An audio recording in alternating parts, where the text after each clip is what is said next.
I think that when we see a line, a rope, a string, a telephone line, it reminds us of other things, deeper things, more meaningful things.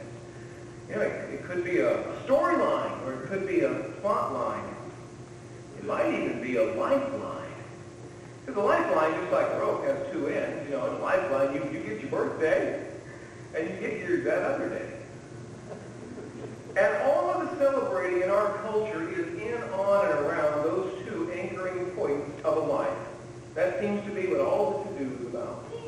And I've come to the conclusion, very strongly, that most of the wonderful, really magical things don't happen to us on those two celebrative occasions, but rather, not on those occasions, but in the normal, mundane run of everyday cycle of life and routine.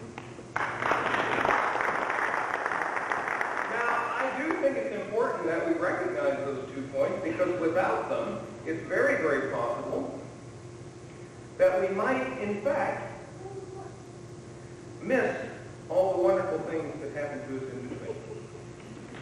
Now, sometimes things happen. Bring those two ends together, maybe even when they're not really supposed to.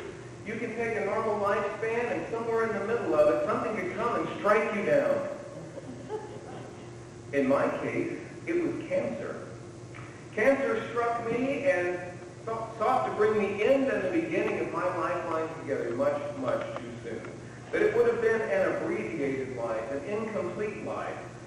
But the good news is, by the grace of God, I was restored.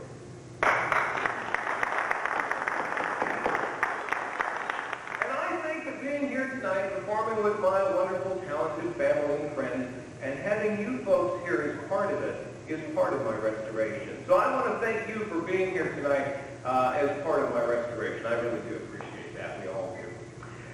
Before I go, one last thing I've learned about this Lifeline story. Just when you think you've reached the end, it may in fact just be another beginning. And when you think you're all out of time, it could in fact be just another curve in life's road. So my wish for you is that many wonderful, magical things would happen to you before you reach the end of your rope.